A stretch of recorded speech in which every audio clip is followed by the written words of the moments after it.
Hello everyone, welcome to our channel once again. आज हम करने वाले हैं चैप्टर 3 की exercise 3.2 for class 10th। Hope आपको मेरी पहले की वीडियोस पसंद आई होंगी। आज हम करने वाले हैं फर्स्ट क्वेश्चन से स्टार्ट फॉर एक्सरसाइज 3.2, जिसमें आप अलग एक मेथड है जिसको आपको समझना है। सबसे पहले मैंने वैसे तो सब्स्टिट्यूशन मेथड को थोड़ा ब्रीफ में एक्सप्लेन किया था मेरे पार्ट 1 में भी, जिसमें हमने बोला था कि लीनियर इक्वेशंस को सॉल्व करने के लिए, पेयर ऑफ लीनियर इक्वेशंस को सॉल्व करने के लिए हमारे पास मेथड्स होते हैं। एलिमिनेशन मेथड होता है, राइट, एलिमिनेशन मेथड होता है, सब्स्टिट्यूशन मेथड होता है, एंड आपके पास क्रॉस मल्टीप्लिकेशन मेथड होता है। बट सीबीएसई के सिलेबस के according you are having elimination and substitution method only. Cross multiplication आपके सिलेबस में नहीं है, तो हम वो भी नहीं करेंगे। तो सब्स्टिट्यूशन मेथड में क्या है, एलिमिनेशन मेथड हमारा हो चुका है ऑलरेडी। सब्स्टिट्यूशन मेथड में क्या है, आपके पास दो इक्वेशंस दी गई हैं, इसको हमने सॉल्व करना है बाय सब्स्टिट्यूशन। सब्स्टिट्यूशन मीन्स जैसे हमने x plus y is equals to 14 है और x minus y is equals to 4 है। किसी एक वेरिएबल की वैल्यू को आप एक इक्वेशन में से निकालोगे और उसको दूसरी इक्वेशन में आप सब्स्टिट्यूट कर दोगे। तो मैंने फर्स्ट इक्वेशन में से फ्रॉम 1 मैं x की वैल्यू को लिख सकती हूँ 14 minus y. Now I am using value of x in second equation, right. तो मैं हम इसको सब्स्टिट्यूट लिख देते हैं, तो आपको क्लियर हो जाएगा कि सब्स्टिट्यूशन मेथड में हम क्या करते हैं, substitute value of x in equation 2। तो x की जगह पे मैं लिखूंगी 14 माइनस वाई मेरा ऑलरेडी है इक्वल्स टू 4। हम इसको करेंगे थोड़ा solve. 14 minus 2y is equals to 4, ये आ गया minus 2y is equals to minus 10, y is equals to 5। तो यहां से आगे मेरे पास y की वैल्यू 5। अगेन हम क्या करेंगे, again put y equal to 5 in equation 3। Third equation हम मान लेंगे इस x की वैल्यू को, क्योंकि हमें x और y दोनों की वैल्यूज को निकालना है। तो मैं इस y की वैल्यू को वापस पुट कर दूंगी मेरी x में, तो I get 14 minus 5 is equals to 9।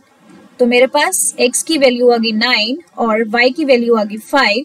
So these are our solution, right. तो सब्स्टिट्यूशन मेथड सबसे इजी मेथड है। जब भी आपने पेयर ऑफ लीनियर इक्वेशंस को सॉल्व करना होता है, हम एक इक्वेशन में से एक वेरिएबल की वैल्यू को निकालेंगे और उसको सब्स्टिट्यूट कर देंगे दूसरी इक्वेशन में, तो हमारे पास एक वेरिएबल की वैल्यू आ जाएगी। फिर एग्जैक्ट वैल्यू को पुट करेंगे, चाहे आप किसी एक इक्वेशन में पुट कर लो, चाहे आप यहाँ पे पुट कर लो x की वैल्यू को, y की वैल्यू को, तो you will get the x, right.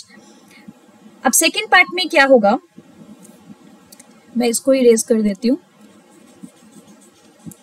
because we have this infinite screen.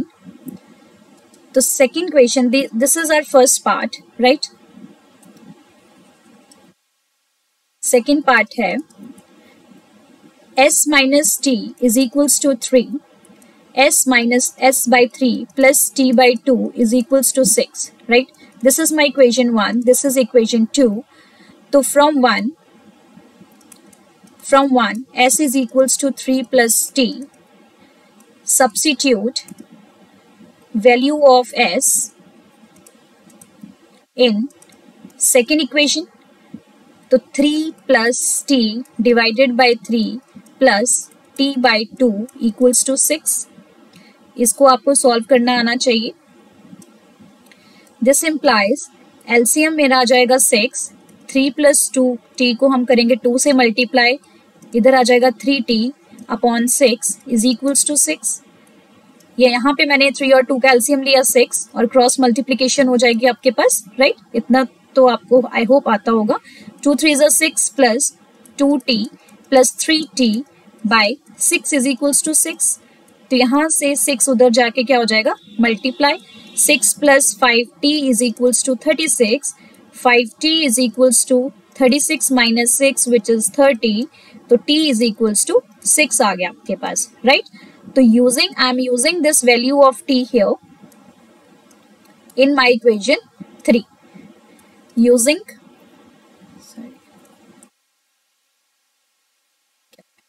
just a minute.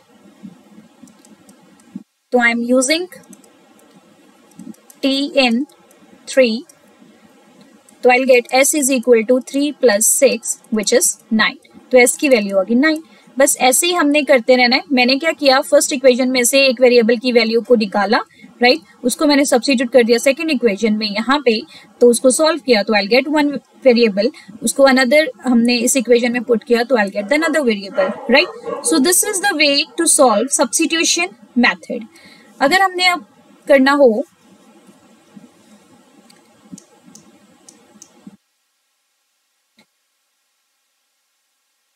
Next part, तो नेक्स्ट पार्ट में क्या होगा,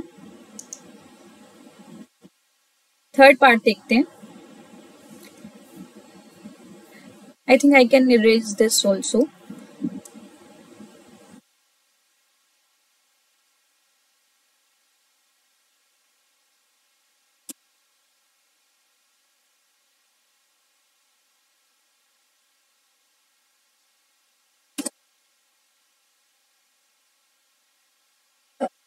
जस्ट अ मिनट. तो ऐसे ही आप नेक्स्ट पार्ट को सॉल्व कर सकते हो, दैट इज इजी वन. मैं एक बार डेसिमल वाला आपको करके दिखा देती हूँ यहाँ पे, that's okay. Okay, third part is your homework, आप ये खुद कर सकते हो. This is similar to first part. Decimal वाले में थोड़ी सी आपको कैलकुलेशन में दिक्कत आती है, तो I can solve it for you.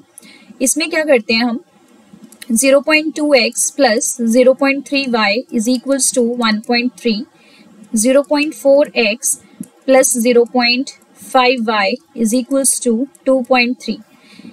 इसको आप सिंप्लीफाई भी कर सकते हो पहले ऐसे नॉर्मल फॉर्म में, फ्रैक्शन फॉर्म में. सिंपली ये 2/10x हो गया, this is 3/10y is equals to 13/10. 13/10, तो ये 10 तो आपका कैंसिल हो जाएगा एलसीएम के साथ. तो मेरे पास ये इक्वेशन रिड्यूस होगी 2x plus 3y is equals to 13 में, तो I can take this as the equation 1. Similarly इसको भी आप सेम करोगे तो you will get 4x plus 5y is equals to 23. ये होगी हमारी second equation. Now it is reduced as same third part, तो you can solve it as your homework, right. तो सेम ऐसे ही हम रूट वाली इक्वेशन को सॉल्व कर सकते हैं. इसको आप रिड्यूस नहीं करोगे, आपने एज इट इज रूट में शायद आपकी वैल्यू आएगी, तो आप उसको ट्राई करना. 6 पार्ट भी आपका होमवर्क है, आप खुद कर सकते हो, राइट. तो ये था हमारा फर्स्ट क्वेश्चन जिसको हम सॉल्व कर सकते हैं. सेकेंड क्वेश्चन देखते हैं which is a bit different. Solve 2x plus 3y and this and hence find the value of m for this. मतलब यहाँ पे हमने इसको सॉल्व करना है, मतलब हमें चाहिए x और y की वैल्यूज, फिर हम वो x और y की वैल्यू को यहाँ पे सब्स्टिट्यूट करेंगे तो हम m की वैल्यू को निकाल सकते हैं. क्वेश्चन समझ आया? हमने पहले इन दोनों इक्वेशंस को सॉल्व करके x और y की वैल्यू को निकालना है, फिर हम उसको पुट करेंगे हमारे इस गिवन इक्वेशन में टू गेट m. करते हैं start. 2x plus 3y is equals to 11, 2x minus 4y is equals to minus 24, right. Minus sign को आप स्किप नहीं कर सकते हो, तो यहाँ से मैं अपना x की वैल्यू को निकाल सकती हूँ. या मैं क्या कर रही हूँ, मुझे दिख रहा है कि यहाँ पे मेरा 2 कॉमन आ रहा है, तो x minus 2y is equals to minus 24, तो x minus 2y is equals to minus 12. तो इसको मैं फर्स्ट इक्वेशन मानती हूँ, इसको मैं सेकंड इक्वेशन. तो मैं सेकंड इक्वेशन से x की वैल्यू निकालूँ तो मेरे पास कुछ सिंप्लीफाई हो जाएगा इजिली. तो x is equals to minus 12 plus 2y आ गया, राइट. तो I am using this value of x, इसको मैं मान लेती हूँ इक्वेशन 3. तो using 3 in 1, right. 2x plus 3y is equals to 11 था, x की जगह पे मैं सब्स्टिट्यूट करूंगी minus 12 plus 2y plus 3y is equals to 11. ये हो जाएगा minus 24 plus 4y plus 3y is equals to 11. This is 7y is equals to 11 plus 24 which gives you 35. तो I get y is equals to 5 here. तो इस तरीके से मैंने solve किया कि मेरे पास इजिली ये सॉल्व हो गया. I use this y here. तो x is equals to minus 12 plus 2 into 5 which is minus 12 plus 10 which is minus 2. तो मेरे पास x की वैल्यू आ गई -2. दिस इज योर सॉल्यूशन है. अब उन्होंने बोला है कि इस x और y की वैल्यू को यहाँ पे सब्स्टिट्यूट करो और आप सॉल्व करो m के लिए. y is equals to m x plus 3 है, y की वैल्यू है 5, m एज इट इज आएगा, x की वैल्यू है -2 प्लस 3। इसको थोड़ा सा सॉल्व करेंगे, दिस इज -2m, ये हो जाएगा 2 इज इक्वल्स टू -2m, और ये कैंसिल होके मेरे पास m की वैल्यू आई -1, तो I will get my value for m। तो इस तरीके से आप इक्वेशंस को सॉल्व करना है। सॉल्व का मतलब ही ये है कि आपको x और y की वैल्यू को निकालना है, right. Let's move to our third question. अब थर्ड क्वेश्चन में हमने पेयर ऑफ लीनियर इक्वेशंस बनानी है खुद, फिर उनको सॉल्व करना है सब्स्टिट्यूशन मेथड से। सॉल्व आप खुद ही करोगे, बस मैंने आपको सिंप्लीफाई करना है, बताना है कि सिंपली आप कैसे इनको फॉर्म कर सकते हो। Difference between two numbers is 26 and one number is 3 times the other, find them. दो नंबर है, let first number be x, second number be y। दो नंबर है, एक मान लिया x है, दूसरा y है। फर्स्ट कंडीशन क्या दी गई है, difference between two numbers. I don't know which one is greater, तो मैं simply x minus y is equals to 26 मानूंगी। फर्स्ट स्टेप उन्होंने बोला difference between two number is 26, x minus y is equal to 26, then one number is 3 times the other. अब अगर मैंने x minus y लिखा है, इसका मतलब x जो है वो मैंने माना है let x greater than y, तो मेरे पास x minus y equal to 26 आया। सेकेंड कंडीशन के लिए उन्होंने बोला है कि one number is 3 times the other number. वो ऑब्वियसली जब 3 टाइम्स होगा तो वो बड़े वाला नंबर ही होगा, तो bigger number is x is equals to 3 times of y। ये इतना समझ में आया। जो नंबर आप यहाँ पे फर्स्ट लोगे वही ग्रेटर माना जाएगा और वही नंबर दूसरे नंबर के 3 टाइम्स होगा, मैं ये समझाना चाह रही हूँ, राइट। तो आपके पास ये इक्वेशन आ गई, तो using this is equation 1, this is equation 2, using 2 in 1, right. यहाँ पे हमारे पास डायरेक्ट x की वैल्यू पड़ी हुई है, हम इसको एज इट इज यूज करेंगे, तो I will get 2y is equal to 26, y is equal to 13 है, राइट। अगेन इसको सब्स्टिट्यूट किया तो x is equal to 3 into 13 which is 39, तो x की वैल्यू आ गई 39। बस यही करना था हमें, using substitution method we have solved it out. Second के लिए देखो, सेकेंड में क्या होगा, second the larger of two supplementary angles exceeds the smaller by 18 degrees, find them. पहले तो सप्लीमेंट्री एंगल्स में क्या होता है, let one angle be x, another angle be y, another angle be y। फिर वो सप्लीमेंट्री है, तो अकॉर्डिंग टू क्वेश्चन अगर वो सप्लीमेंट्री है तो sum of these should be 180 degree. This is my first equation, right. फिर उन्होंने बोला है larger of two supplementary angles exceeds the smaller by 18। जो भी लार्जर होगा that is exceeding it by smaller number by 18, मतलब वो दूसरे नंबर से 18 बड़ा है, 18 ज्यादा है। तो ये होगी मेरी सेकेंड इक्वेशन। बस इसको हम यूज करेंगे हमारी यूजिंग 2 in 1, तो I will get 18 plus y is equals to 180 degree, 18 plus 2y is equals to 180, 2y is equals to 180 minus 18 आप करोगे तो आई विल गेट 162, तो y is equals to 81 here, right. Again इसको substitute करेंगे तो I will get x is equals to 18 plus 81 which is 99, right? So these are the two numbers that are supplementary angles, two angles, right? तो ये तो था हमारा तरीका इसको सॉल्व करने का। नेक्स्ट करते हैं थर्ड क्वेश्चन। थर्ड क्वेश्चन में आपको क्या गिवन है, coach of a cricket team buys 7 bats and 6 balls for, here it should be rupees, ठीक है, यहाँ रुपीज होगा एंड यहाँ पे भी रुपीज है।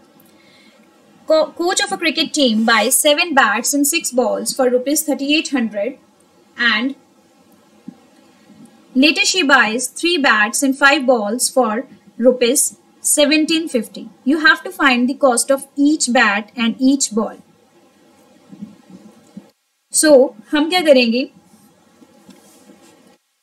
सबसे पहले 7 बैट और जो कॉस्ट है हम उसको मान लेते हैं, right. Let cost of one bat is equals to rupees X, cost of one ball is equals to rupees Y. So similarly हमने इक्वेशन किया था हमारी 3.1 में भी, तो कॉस्ट ऑफ 7 बैट्स क्या हो जाएगी 7x, 3 बैट्स क्या हो जाएगी 3x एंड 6 बॉल्स क्या हो जाएगी 6y, 5 बॉल्स क्या हो जाएगी 5y, राइट। तो ये आ गई हमारी cost for each and everything. अब हमें इक्वेशन के लिए क्या दिया गया है, कंडीशन क्या दी गई है कि कोच ने क्या खरीदा 7 बैट खरीदे 7x प्लस 6 बॉल्स खरीदी 6y, टोटल कॉस्ट हुई 3800। सेकेंडली 3 बैट खरीदे 5 बॉल्स खरीदी, कॉस्ट हुई हमारी 1750। ये बन गई हमारी फर्स्ट इक्वेशन, ये बन गई सेकंड इक्वेशन। इसको आप सेम तरीके से सॉल्व कर सकते हो। This is your homework to find out the exact value, right. तो ये था हमारा थर्ड क्वेश्चन। अब नेक्स्ट क्वेश्चन पढ़ते हैं। नेक्स्ट क्वेश्चन में उन्होंने बोला है the taxi charges in a city consist of a fixed charge together with the charge for the distance covered, right. मतलब वो डिस्टेंस कवर्ड के अकॉर्डिंग आपको चार्जेस बता रहे हैं।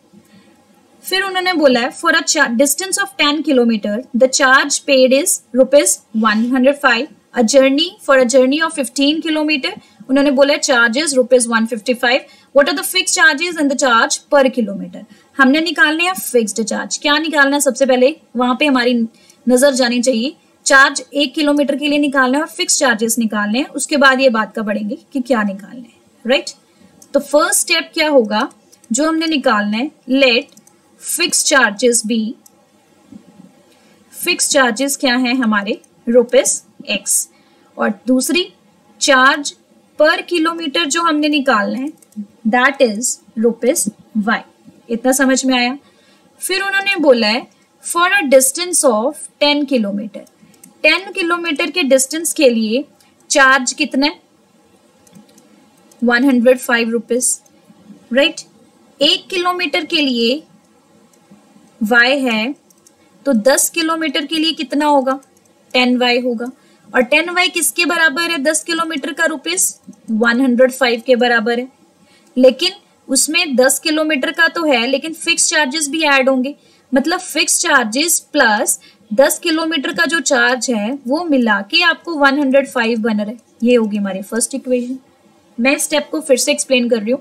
फिक्स चार्जेस मतलब जो चार्ज लगने ही लगने, इतने तो लगने ही लगने हैं, बाकी जितने जितने किलोमीटर चलते जाएंगे उतना आपका वाई अमाउंट बढ़ती जाएगी।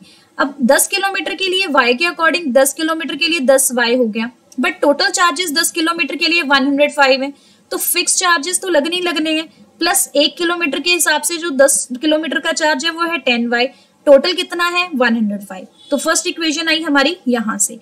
सेकेंड इक्वेशन के लिए उन्होंने क्या बोला है, तो यहां से आप x की वैल्यू को लिख सकते हो। अब सेकेंड इक्वेशन में क्या है, for a journey of 15 kilometre, for 15 kilometre कितना चार्ज है 155, सेम वही हो जाएगा, x तो लगना ही लगना है 15y, 15 किलोमीटर के लिए 155 हो गया आपका उसका टोटल। तो ये था हमारी इक्वेशंस, आप इसको सॉल्व कर सकते हो using substitution method. This is also your homework, right. फिर आते हैं हमारा फिफ्थ पार्ट। फिफ्थ पार्ट में क्या है, अ फ्रैक्शन बिकम्स 9/11, 9/11 हो जाएगी फ्रैक्शन कब, when if 2 is added to the numerator and the denominator। मुझे तो पहले न्यूमिरेटर डिनोमिनेटर ही नहीं पता। Let numerator be x, denominator be y। फिर वो बोल रहे हैं अगर मैं न्यूमिरेटर और डिनोमिनेटर में 2 प्लस कर दूं तो फ्रैक्शन बन जाती है 9/11। ठीक है जी। दूसरा case, if 3 is added to both numerator and denominator तो मेरे पास फ्रैक्शन रिड्यूस हो जाती है 5/6 में। अब हम कर देंगे इसको क्रॉस मल्टीप्लाई और हमारे पास बन जाएंगी 2 इक्वेशंस। ये हो गया 11x plus 22 is equals to 9y plus 18। ये हो गया 11x minus 9y plus 4 is equals to 0। ये होगी फर्स्ट इक्वेशन। सेकेंड इक्वेशन के लिए 6x plus 18 is equals to 5y plus 15, 6x minus 5y plus 3 equal to 0। ये आपकी आ गई सेकेंड इक्वेशन। तो बस ऐसे ही आपको करते रहना है और सेम उसको सब्स्टिट्यूशन मेथड से आप सॉल्व करोगे and write down your answers in the comment box ताकि मैं जान पाऊं कि आपके सही आ रहे हैं या नहीं। फिर उसके बाद देखते हैं लास्ट क्वेश्चन हमारा आज का। 5 years hence, right, the age of Jacob will be 3 times that of his son, right? आज से 5 साल बाद कहते जो जैकोब की एज है अपने सन से 3 टाइम्स हो जाएगी। तो सबसे पहले हम प्रेजेंट एजेस हमें फाइंड करनी है, तो let present age of Jacob be x, present age of his son be y। ठीक है, ये ईयर्स में ही है तो कंफ्यूज नहीं होना, ये ईयर्स में ही है। फिर आफ्टर 5 years उनकी एज क्या हो जाएगी, जैकोब की एज हो जाएगी x+5, सन की एज हो जाएगी y+5, और 5 साल बाद की कंडीशन क्या दी गई है, Jacob's age is 3 times the son's age, right. तो यहां से बन गई हमारी इक्वेशन 3y + 15 x - 3y - 10 = 0। ये बन गई फर्स्ट इक्वेशन। सेकेंड इक्वेशन के लिए क्या दिया गया है, 5 years ago। अब 5 years ago मतलब 5 साल पहले। 5 साल पहले के लिए हम एज को क्या करेंगे, प्रेजेंट एज में से 5 को माइनस कर देंगे, x - 5 होगी जैकोब की एज, सन की एज होगी y - 5। कंडीशन क्या दी गई है, जैकोब की एज जो है that is 7 times that of his सन। तो ये यहां से आ गई हमारी नेक्स्ट इक्वेशन। तो ये हो गया x - 7y + 30 = 0। तो ये आ गई हमारी सेकेंड इक्वेशन। इसमें भी सेम आप सब्स्टिट्यूशन मेथड लगाओगे और इसको करोगे सॉल्व। तो ये तो था हमारा आज का काम जिसमें मैंने कंप्लीट आपको एक्सरसाइज 3.2 कराई है। इसके सॉल्यूशंस मैंने जानबूझ के सॉल्व नहीं किए ताकि आप खुद एफर्ट्स करो, ताकि आपकी सब्स्टिट्यूशन मेथड की प्रैक्टिस हो। अगर आपको कोई भी प्रॉब्लम आती है तो you can ask in the comment box freely and I will sort out your problem in my next video. I hope you like it. Thanks for watching and please don't forget to subscribe my channel. Thank you so much.